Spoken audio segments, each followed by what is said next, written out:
Welcome to this week's Vero Coaches Wrap. Murray Davis here to review our round 20 performance for the Adelaide Crows.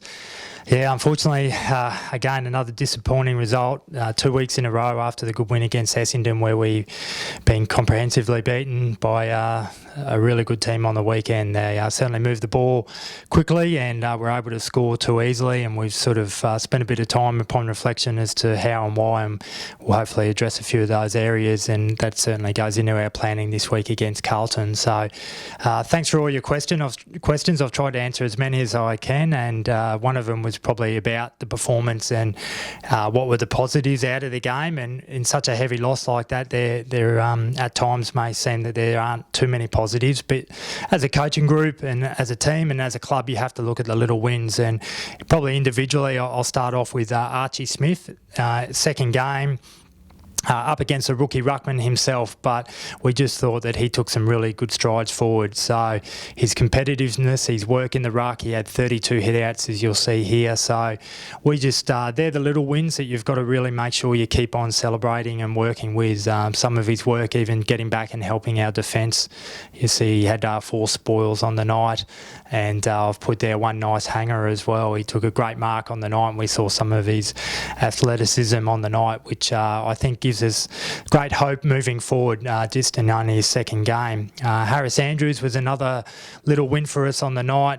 He had a major role to play in repelling a number of the Adelaide Crows entries. He took 5 intercept marks, he took 6 marks for the night, and these are just some of his acts that he was able to do. So we thought he really stood up on the night, as well as some of his contested marks as well. So when the guys are under the pump, like they were, the defenders, we thought Harris did an outstanding job, not only marking the ball, but also just being able to kill the contest like he does on this clip here, where he's able to get the ball through a good fist out of bounds. So they're the little wins. There was one probably guy that goes only young in his career, but Matty Hamilman, we thought that was a win as well. Just each week he's taken some strides forward, and you'll see him there taking some intercept, we call them mocks, which are mark off opposition kicks, and getting back to support the defence again, similar to Harris, but being able to make some pretty important spoils. Had the opportunity to kick a goal. Hammer did as well. He reads this one really well. He gets an interception in the middle of the field, and he looks up, and it's a pretty vacant forward 50 for us, and he sort of gets caught in two minds. But he's a booming kicker of the ball, and we'll keep encouraging him to go for those if he gets presented with that opportunity again. But they're the little wins that we've got to keep on celebrating, and we'll keep on making sure we work with those guys and others as well. Next question was just around why we what the theory was on leaving Darcy Gardner on Eddie Betts, and we know he's a clever and pretty influential player for the Adelaide Crows, and it's a good question, and we did leave Darcy on him for the entire night, and he kicked 4 goals, Eddie, and you'll see here Darcy giving away one of the free kicks. We love the energy that Darcy brings, and he, as I said there, Eddie Betts he kicked 4 goals, but he only had 10 disposals, and these are just some of Eddie Betts' goals that he was able to kick. But we felt as a coaching group that Darcy did a really good job on him. This one here, Eddie Betts ends up kicking the goal, but you'll sort of see a player there highlighted in the middle by himself, and then Darcy v Eddie there, where we just, as a team, don't defend well enough, and we don't do anything to help Darcy on this occasion. So there are areas that we've got to keep on working on to help out our backs, because Darcy himself, we felt, still had some influence on the game as well. He had some spoils on Eddie, even though he's giving away a bit of height and speed maybe, but we thought Darcy stuck to his task really well. So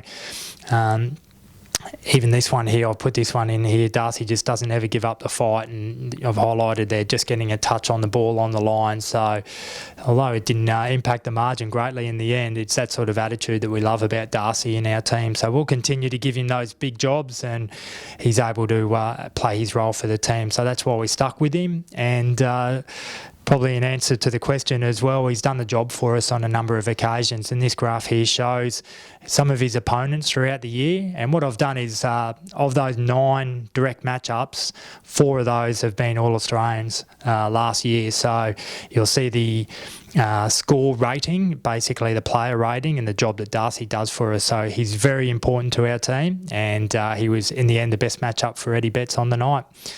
The next question was around why was Tom Cutler dropped for the match. I'm not going to go into specifics about it. It's something that we sit down with Tom and go through what he needs to go back and work on. And this is the stat sheet, if you like, from the NEFL game on the weekend. I've just highlighted some of Tom's stuff that he went back and did really well. Things like hard running, got some ball, was able to lay some tackles, win some contested possession, and he had a really good game, so I'm sure his name will come up in selections throughout the week. The next question was just a bit around our midfield defence and it being so ineffective. On the weekend against Adelaide, we actually felt that they were pretty good, so I've highlighted their tackle attempts and you'll see the percentage, and I know last week Danny talked a bit around what we're aiming for, but we felt as a coaching group that the midfield tried really hard in this area defensively, so you'll see some of the numbers there that replicate that as well. So it's being able to now deliver that against Carlton this weekend. Another question, why are none of our tools getting any better? So it's an interesting one, because sometimes I think people want players to come in and be able to have an impact straight away, and the reality of it, and that's what I've tried to show in this graph here, or this comparison if you like, is Harris Andrews, who are around similar size, but you'll see he's only in his second season compared to Talia. Mentioned he's an All-Australian last year, probably be one this year as well, and just where they measure up statistically. So sometimes it's just about giving them time and being patient with them. And even Matty Hamilman only played a handful of games, and you can see how he's tracking as well. So it's not providing excuses, it's just giving reasons as to why it does take time for these guys to develop into some of the players that we hope they can do. So similar here with Eric Hipwood and Joey Danaher. So you're looking at that and sort of thinking, okay, well, there's some hope there, and hopefully that's what our supporters see. And I used Kennedy from Carlton initially, and now West Coast in his 11th season, but how he stacks up against Josh Schache in his first season. So it should give people a lot of hope, and we'll continue to work with them. It's not as, it just doesn't happen. The players have to continue to work hard, and we'll continue to work with them as well. Last couple of questions just around the KPIs that we want out of the last three rounds. Great question. It's really about some consistency and some competitiveness, and we'll have certain measures. I won't go into all of them because there are a lot behind the scenes, but hopefully the fans see a level of competitiveness and some consistency in what we're doing, and that's what we're seeing a bit at the moment. We're seeing lapses in concentration, and that's probably the third part of it, is our ability to be able to really concentrate for 4 quarters and playing the game out. And that leads into the last question, which is a bit about what our focuses are over the pre-season. And I think you'll see that some of that stuff is time in the gym. It's just another pre-season under their belt, and we'll continue to work with our key position players. We'll do a lot of work on our tackling and our footwork stuff. But yeah, there's a lot that goes into the game of AFL, so it's not as easy as saying it's just one thing, but we'll make sure that we really hone down on all the skills that are required to compete at the level.